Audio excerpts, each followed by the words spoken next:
Hello dear students, welcome to Educational Corner. As you are aware that we have completed part 1 of chapter number 8, measurement of time and motion, from our science curiosity book of standard 7. Today we are going to start with part 2. We have completed uh, part 1 with the ways of measuring time. In ancient times, we used to measure time with the help of sundials, water clock, hourglasses, and candle clocks. Then we have learnt in part 1 about the simple pendulum, that a simple pendulum consists of a small metallic ball which is called bob, which was used in the clocks. And we have also learnt about the periodic motion, that the periodic motion is which repeats its path after a fixed interval of time. Now we are going to start with the part 2 explanation of this chapter. So let's start. SI unit of time. The SI unit of time is the second. Its symbol is S. The larger units of time are minute and hour. Okay, so how do we measure time? We measure time in second, then minute, and then hour. 60 second is equal to 1 minute and 60 minute is equal to 1 hour. Units of time such as second, minute, and hour begin with a lower case letter. It means that lower case letter means they start with the small alphabet. Okay, when we talk about hour, so it starts with small h. Minute, it starts with small m. Then second, it starts with small s. Their symbols S, minute, min, and H are also written in lowercase letters and in singular, and they are written in singular. No S or ES is attached to it. Note that a full stop is not written after a symbol. So whenever we write any symbol, we do not write any full stop after that, except at the end of a sentence. Okay, while writing this, while writing the time, always leave a space between the number and the unit. So like it is written 1 hour, so 1 and h, there is a space. So always there should be a space when we write a number and unit. Also note that writing second for second and hours for hour is incorrect. So at some places, some children or some people, they use SEC for second and HRS for hour, which is incorrect. We are not supposed to use this. For second we use S, and for hour we use H. Fascinating fact, the hole in the bow of Ghatika Yantra was made in such a manner that it took 24 minutes to fill and sink. The time unit measured by a clock was called Ghatika or Ghati. It became the standard unit of time measurement and continued until the end of 19th century. A 24-hour long day was thus divided into 60 equal ghatis. So घाटिका यंत्र में 24 minutes जो हैं वो लगते थे. ठीक है, 24 minutes लगते थे किसी को उसको फिल करने में और फिर पानी वापस निकलने में. ठीक है, तो यही हमारा जो है ये स्टैंडर्ड यूनिट बन गया, क्योंकि time unit measured by clock was ghatika. जो टाइम मेजर किया जाता था उस क्लॉक से, उसको हम बोलते थे घटी.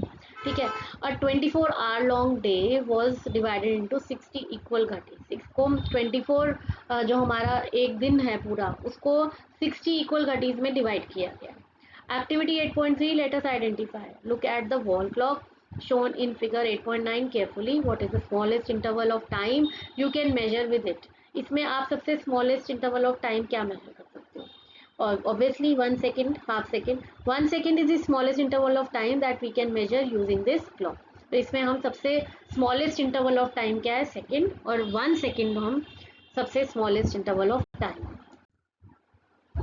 Science and society. In today's world, measuring tiny fraction of second is very important For example, in sports, timekeeping devices can record events down to 1/100th or even 1,000th of a second, a millisecond, to determine the winners in a race. In medicine, heart monitors like electrocardiogram ECG machines measure the millisecond variation in heart beat to detect the health issues. So आज के world में time जो है वो हर second जो है वो बहुत इम्पोर्टेंट है मेजर करना. स्पोर्ट्स में भी ठीक है, एक छोटी से छोटी चीज़ को, एक मिली सेकेंड को भी जो है वो डिटरमाइन किया जाता है या मेजर किया जाता है ताकि विनर जो है वो निकाला जा सके रेस में से. और जो मेडिसिन की फील्ड में ECG मशीन्स हैं वो एक मिली सेकेंड की हार्ट बीट को भी डिटेक्ट करती हैं. In music, digital recording capture sound thousands of times पर सेकेंड फॉर स्मूथ प्लेबैक. ठीक है, छोटी छोटी सेकेंड्स की जो है वो रिकॉर्डिंग की जाती है, 1000 ऑफ टाइम्स पर सेकेंड बार बार रिकॉर्ड किया जाता है ताकि प्लेबैक जो है वो स्मूथ हो सके. Many devices use shorter intervals. Smartphones and computer process signals in microseconds, 1 millionth of second, allowing them to operate very fast. ठीक है, आज जो हम डिवाइसेस यूज़ कर रहे हैं जैसे कंप्यूटर, स्मार्टफोन्स, ये जो है ये माइक्रो सेकेंड को, 1 millionth ऑफ सेकेंड को भी जो है वो बहुत जल्दी जल्दी ऑपरेट कर सकते हैं. Scientists continue to develop even more precise time measuring tools for space exploration, medicine and advanced science experiments. The faster and more accurate our clocks become, the more they help society in ways we may not even notice. ठीक है, तो हमारे जो scientist हैं वो अभी तक काफ़ी चीज़ें और डेवलप कर रहे हैं जो बहुत एक्यूरेट टाइम मेजरिंग टूल्स हो सकते हैं, जैसे स्पेस एक्सप्लोरेशन, स्पेस से रिलेटेड, मेडिसिन से रिलेटेड और कुछ साइंस एक्सपेरिमेंट से related. For races covering the same distance, we can tell who was faster by measuring time. But how can we tell that when comparing races for different distances?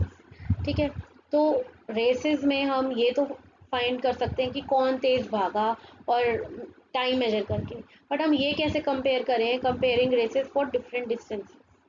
ठीक है, slow और fast. What do you mean when we say something is moving fast or slow? इसका क्या मतलब है जब हम ये कहते हैं कि कोई फास्ट भाग रहा है, कोई स्लो भाग रहा है. Suppose you are watching a 100-meter race on a straight track. All the players begin from starting line together, but after some time they are not running together. ठीक है, अगर आप एक रेस देख रहे हो 100 मीटर की, उसमें स्ट्रेट ट्रैक पे सब भाग रहे हैं. ठीक है, पर सारे प्लेयर्स इकट्ठे तो स्टार्टिंग लाइन से भाग रहे हैं, बट वो एक टाइम के बाद वो सारे इकट्ठे नहीं होते, सब नहीं इकट्ठे भाग रहे होते. How do you decide who is running faster among them? कैसे पता लगता है कि उनमें से कौन फास्ट भाग रहा है? If races cover the same distance, we can tell who was faster by measuring the time taken. ठीक है, अगर रेसेस जो हैं वो सेम डिस्टेंस की हो तो हम इजीली जो है वो फाइंड आउट कर सकते हैं कि कौन फास्ट भाग रहा है by measuring the time taken. Time measure करके हम ये बता सकते हैं कि कौन जल्दी तेज भागा अगर रेस सेम डिस्टेंस की हो तो. Someone who is ahead of other at some instant of time is running faster than them. ठीक है, जो आगे भाग रहा है वो दूसरे जो पीछे चल रहा है उससे फास्ट है. Hence someone who has covered more distance within the same time is running faster. ठीक है, the distance moved by objects in a given interval of time decide which one is faster or slower. तो जो objects जो जहाँ पे जो boys भाग रहे हैं, ठीक है, तो इनका जो डिस्टेंस है सेम इंटरवल ऑफ टाइम पे पता चलता है इससे, जितना डिस्टेंस उन्होंने कवर किया कि वो फास्ट है या स्लो है. We often say that the faster runner has a higher speed. उसकी स्पीड ज़्यादा है किसकी, जो तेज़ भाग रहा है. You are probably familiar with the word speed. Now speed. By comparing the distance moved by two or more objects in a unit time, it can be found out which of them is moving faster. ठीक है, जब दो objects या उससे ज़्यादा के बीच में distance जो है कंपेयर करते हैं हम, तो हमें पता लग जाता है कौन ज़्यादा तेज़ भाग रहा है. The unit time may be 1 second और 1 मिनट और 1 आवर. और इनके बीच का जो टाइम होता है वो 1 सेकेंड भी हो सकता है, 1 मिनट या 1 आवर भी हो सकता है. We call the distance covered by an object in a unit time as speed of an object. इसको हम बोलते हैं स्पीड। ठीक है, जो एक ऑब्जेक्ट एक डिस्टेंस कवर करता है एक टाइम पे। How can we determine the speed of an object? It can be calculated if we know the total distance covered by an object by time taken to cover it. The speed of an object is the total distance covered divided by the total time taken to cover it. तो ये एक formula है कि speed हम कैसे निकालेंगे। अगर हमारे पास टोटल डिस्टेंस कवर्ड है और टोटल टाइम टेकन है, ठीक है, तो हम टोटल डिस्टेंस को टोटल टाइम टेकन से डिवाइड कर देंगे तो हमारे पास आ जाएगा speed. What would be the unit of speed? Speed की यूनिट क्या होगी? We know the SI unit of length and time since the speed is distance upon time. मतलब स्पीड क्या है? स्पीड का formula distance divide by time. The SI unit of speed is metre per second. ठीक है, इसका जो हम इसे कैसे फाइंड करेंगे? Metre per second. जैसे डिस्टेंस अपॉन टाइम है, डिस्टेंस को हम मीटर में लेते हैं और टाइम को हम सेकेंड में लेते हैं। तो it is expressed as m/s, m/s.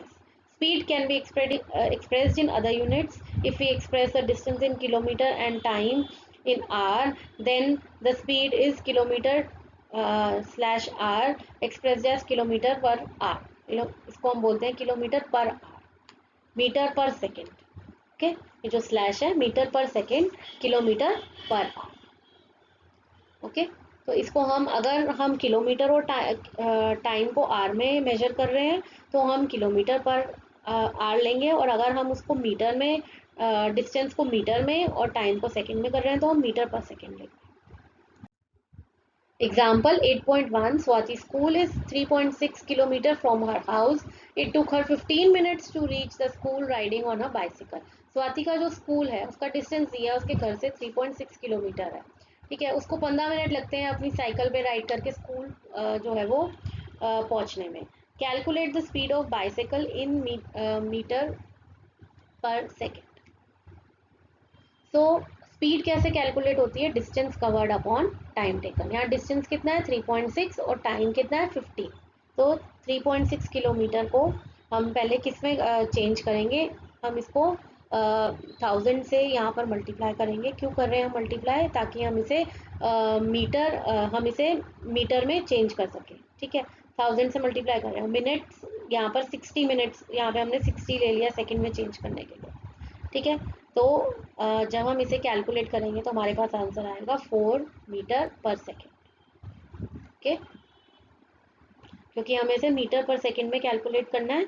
ठीक है, और यहाँ पे ये किलोमीटर में दिया है और नीचे मिनट में दिया हुआ है, तो किलोमीटर को हम मीटर में चेंज करेंगे तो 1000 से मल्टीप्लाई कर देंगे, और यहाँ पे मिनट जो है उसको हम सेकेंड में चेंज करेंगे तो हम 60 से मल्टीप्लाई कर देंगे। फिर हम जब इसे कैलकुलेट करेंगे, कट करेंगे, उसके बाद आएगा 4 metre per second. Let us calculate. Look up at the railway timetable on the internet. Identify a train stopping at the railway station nearest to your place of stay. Find out the name of next station where this train stops. Also find the distance. Note the time at which the train departs from the station and arrives at the next station. Find the difference to calculate the time taken by train to cover the distance till next station. Calculate the speed of train between two stations and record it in table 8.2. Repeat for different type of trains, passenger, express और super. So now what you have to do, आपको एक time table, railway time table बनाना है, trains identify करनी है, आपने देखना है वो कौन से स्टेशन से स्टार्ट होती है, कौन से स्टेशन पे रुकती है, टाइम कितना है बीच का, और इनके बीच की स्पीड क्या है, और साथ में डिस्टेंस कितना है। ठीक है, तो इस तरह से आपने फाइंड आउट करना है। देखिए, serial number, name of train, name of next station, distance till next station in kilometers, time taken till next station in hours, speed of train between two stations kilometre per our. ठीक है, name of train यहाँ पे मैंने ले लिया Vande Bharat. Name of next station जो जहाँ पे वो रुकेगी वो Ambala cantt. Distance 214 kilometres, time 2 hours 12 minutes, speed 97.27 kilometre per hour. Second train Shatabdi express Aligarh 158, distance, time 158 kilometre, distance यहाँ पे टाइम क्या है 1 hour 30 minutes, speed 105.33 km per hour. Tejas Express, name of next station Kota, distance 465 km, time 2 hours, speed 232.5 km per hour. Fourth, Shane Punjab, name of station next station Panipat, distance 99, time taken 1 hour 25 minutes and speed 69.88. Okay, so this way you have to fill this table. You can find out other trains also and write it over here. Compare the speeds of train which is the fastest train. The train which has covered the maximum distance in unit time is the fastest train, that is the one with highest speed. ठीक है, तो train सबसे fast कौन सी है जिसने maximum distance जो है वो एक टाइम में कवर कर लिया, वो फास्टेस्ट है, उसकी स्पीड हाईएस्ट होती है. Relationship between speed, time and distance. अब ये कैसे एक दूसरे से रिलेटेड है, स्पीड, टाइम और distance. We already know how to calculate speed using speed का formula हमें पता है total distance upon total time. If the distance traveled and time taken for it are known to us. अगर हमारे पास distance travel और time है तो हम speed निकाल सकते हैं. We can write this equation in a different form to calculate distance covered by an object. अब distance हम कैसे निकालेंगे, किसी object ने क्या distance cover किया है. अगर हमारे पास speed और time हो तो हम speed को time से multiply कर देंगे.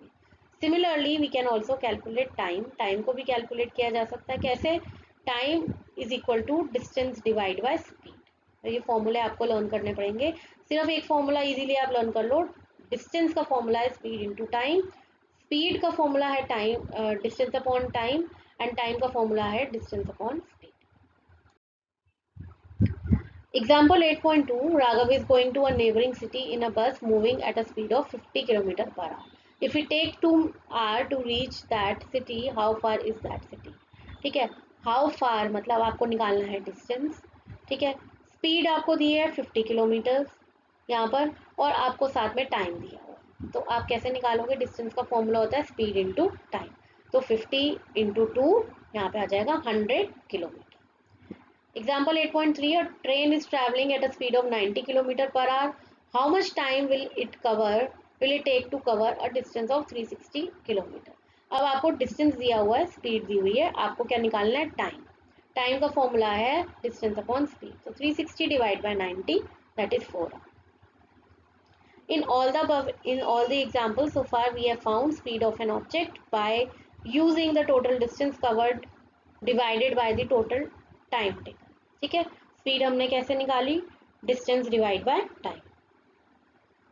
However, the object might not have traveled with the same speed during the entire duration of time. ठीक है, एक ऑब्जेक्ट जो है ना वो जब ट्रैवल करता है तो वो ये ज़रूरी नहीं है कि सेम ही स्पीड पे ट्रैवल करेगा. ठीक है, सारा टाइम एक ही स्पीड पे ट्रैवल करेगा. अगर आप एक ट्रेन से ट्रैवल कर रहे हैं या आप एक कार से ट्रैवल कर रहे हैं तो ये ज़रूरी नहीं है कि वो कार में जिसमें आप बैठे हैं वो एक ही स्पीड पे चल रही है. 100 पे चल रही है तो 100 पे ही चल रही है पूरा थ्रू आउट. नहीं, कभी वो 40 पे चलेगी, कभी वो 50 पे चलेगी, कभी वो 80 पे आ जाएगी. ठीक है, तो टाइम जो स्पीड है वो चेंज होती रहती है. The object might have sometimes moved slower और sometimes faster. So the speed that we have calculated is the average speed. तो ये एक एवरेज स्पीड है, ठीक है, जो हमने कैलकुलेट करी है. But in this book we have use the term speed for average speed. तो एवरेज स्पीड के लिए हमने यहाँ पर स्पीड टर्म ही यूज किया. Science and society. Vehicles such as scooter, motorbikes, car and buses have an instrument which measures or display the vehicle speed in kilometer per hour. ठीक है, जब भी आप किसी कार में बैठते हैं या आप स्कूटर पे या बस में बैठते हैं तो उसमें एक ये स्पीडोमीटर होता है जिसपे स्पीड, व्हीकल की स्पीड आ जाती है कि कितनी स्पीड पे चल रहा है और वो उसको मेजर करती है kilometre per our. It is called speedometer. Another instrument known as odometer is also fitted in vehicles that measure the distance traveled by the vehicle in kilometer. ठीक है, स्पीडोमीटर स्पीड बताती है, ओडोमीटर क्या बताता है? Odometer हमें distance बताता है कि हमने कितना डिस्टेंस ट्रैवल करा. ठीक है, नेक्स्ट टाइम जब भी आप कार में बैठोगे आप ये ध्यान रखना और देखना. ठीक है, अपने पापा से कहना, आपको दिखाएंगे कि स्पीडोमीटर और ओडोमीटर क्या होता है. ठीक है, स्पीडोमीटर स्पीड के लिए होता है, ओडोमीटर डिस्टेंस के लिए होता है. I once watched a part of marathon. On a straight road stretch, I noticed that Some people seem to be running at the same speed during that distance, while some people would speed up slow and how are their motion different. ठीक है, अब this child is saying that इसने एक marathon देखा, road पे चल रहे थे लोग और वो सेम स्पीड पर जो है वो they were running at the same speed, okay, but तब भी कईयों की स्पीड ज़्यादा थी, कईयों की कम थी, तो कैसे उनका मोशन जो था वो डिफरेंट था. Do you remember learning about linear motion in chapter Measurement of Length and Motion in grade 6 science textbook Curiosity? When an object moves along a straight line, its motion is called linear motion. एक object जो है जब same straight line में चलता रहता है उसको हम बोलते हैं linear motion. Now imagine a train on a track which is along the straight line between two adjacent railway stations. So the motion of the train between these two stations is an example of linear motion. ठीक है, तो एक train जो straight track पे चल रही है, ठीक है, और एक स्टेशन से लेके दूसरे स्टेशन पे जा रही है, ये ए स्टेशन है, ए से लेके वो डी तक आ रही है, तो इसे हम बोलते हैं linear motion. So the motion of train between two station is linear motion. The train starts from the station A at a slow speed. A से वो स्लो स्पीड से शुरू हुई, ठीक है, then moves at faster speed, then slow down and comes to a halt at the next station D. ठीक है, ए से वो धीरे से शुरू हुई, स्लो स्पीड से, धीरे धीरे उसने स्पीड पकड़ ली, फास्ट हो गई, फिर थोड़ी सी वो सी पर आकर रुकी और फाइनली डी पे आके उसने हॉल्ट ले लिया, मतलब वो रुक गई. In between the two stations for some distance B to C, the train moves at a constant speed, that is an unchanging speed. ठीक है, मतलब B और C में ट्रेन की जो स्पीड थी वो कुछ बराबर ही थी, ठीक है, एक जैसी स्पीड पे चली और डी पर आकर वो रुकी, तो बी और सी पे एक कांस्टेंट स्पीड पे वो चल रही थी. कांस्टेंट मतलब जो सेम रहती है, remain same. An object moving along the straight line with a constant speed is uniform linear motion. Linear motion होता है जब ऑब्जेक्ट स्ट्रेट लाइन में चलता है, और जब वो एक स्ट्रेट लाइन में चलते चलते एक कांस्टेंट स्पीड पे चलता है, तो एक ही स्पीड रहती है उसकी, ठीक है, जैसे 20 पे चल रहा है तो 20 पे ही चल रहा है पूरा, उसे हम बोलते हैं uniform linear motion. So the train is in uniform motion between B and C. ठीक है, बी और सी पे, वो बी से जब तक सी पे आई तब तक वो एक ही स्पीड पे चल रही थी, इसलिए हम उसे यूनिफॉर्म लीनियर मोशन कह रहे हैं. On the other hand, if the speed of an object moving along the straight line keeps changing, it is called non uniform linear motion. अगर एक स्ट्रेट ऑब्जेक्ट एक स्ट्रेट लाइन में चल रहा है, उसकी स्पीड बार बार चेंज हो रही है, कभी 30 हो रही है, कभी 40 हो रही है, कभी 50 हो रही है, तो वो हो जाएगा non uniform linear motion. The motion of the train between A and B as well as between C and D is non-uniform. A पे बहुत स्लो थी, B पे आके थोड़ी सी फास्ट हो गई, तो स्पीड चेंज हो गई. A पे अगर सपोज वी से 20 थी तो B पे आके वो 40 हो गई. और C और D की जब हम बात करें, C पे अगर वो 40 स्पीड पे चल रही थी तो D पे आके वो बिल्कुल ही जो है वो स्टॉप हो गई, ज़ीरो हो गई. ठीक है, तो ये नॉन यूनिफॉर्म है क्योंकि स्पीड जो है वो चेंज हो रही है. तो नॉन यूनिफॉर्म में स्पीड चेंज होगी, यूनिफॉर्म में स्पीड चेंज नहीं होगी. An object is in uniform linear motion cover equal distance in equal interval of time while it covers unequal distance in equal interval of time when it is in non-linear uniform linear motion. ठीक है, एक object जो है वो जब uniform रहेगा, uniform motion में तब रहेगा जब वो equal distance equal interval of time में ही कंप्लीट कर रहा है, बट अगर वो unequal distance equal interval of time में कर रहा है तो वो नॉन यूनिफॉर्म रहेगा. ठीक है, in table 8.3 data are given for distances traveled by two train X and Y between the time 10 am and 11 am. Table 8.3 distances traveled by two trains in equal interval of time of 10 minutes. यहाँ पे time दिया हमें 10 से 11 तक और position दी हुई है और डिस्टेंस स्पीड दी हुई है ट्रेन X की और ट्रेन Y की. ठीक है, अगर आप नोटिस करें, देखिए 10 AM पे यहाँ पर जो ट्रेन X है वो 0 किलोमीटर और डिस्टेंस भी 0 है. ट्रेन Y का भी सेम है, 0 किलोमीटर. 10 पे ये वाली जो ट्रेन X है इसकी 20 है, यहाँ पे पोजीशन और डिस्टेंस कितना है 20. ट्रेन Y पोजीशन 20, डिस्टेंस 20, मतलब स्पीड है 20. 10:20 पे 40 किलोमीटर चली है और स्पीड क्या है 20. ट्रेन Y की 35 किलोमीटर चली है, स्पीड है 15. 10:30 पे स्पीड है 60. यहाँ पर डिस्टेंस है 60 किलोमीटर चली है और डिस्टेंस इन किलोमीटर, स्पीड है 20। यहाँ पर पोजीशन किलोमीटर्स ट्रेन वाई की 50 है और यहाँ 15 है। 10:40 पे पोजीशन इन किलोमीटर्स 80, ठीक है, 80 किलोमीटर तक चली है और स्पीड क्या है 20। Position in kilometre train Y की 75 एंड डिस्टेंस 25। 10:50 पे 100 एंड डिस्टेंस कितना है 20, मतलब स्पीड है 20। यहाँ पर 95 है ट्रेन वाई की और स्पीड है 20।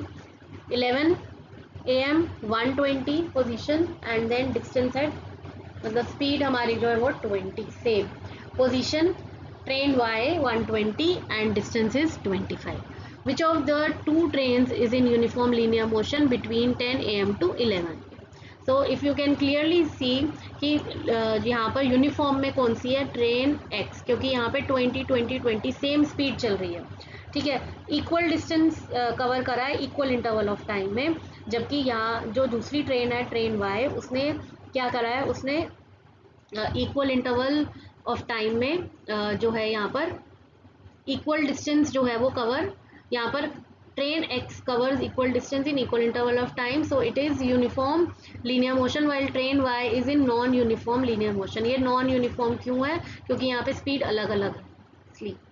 Uniform linear motion is an idealization. In everyday life, we seldom find objects moving with a constant speed over long distances or for long interval of time. That is why we have to use average speeds।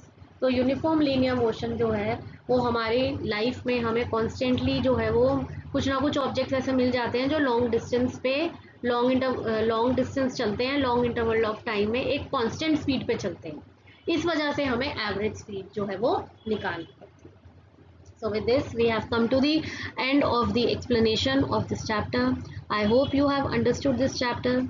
If you are liking my videos, please do subscribe my channel, share your valuable comments with me and share my videos also. Now I'll see you soon in the next video with the summary and question answers of this chapter. Thanks for watching.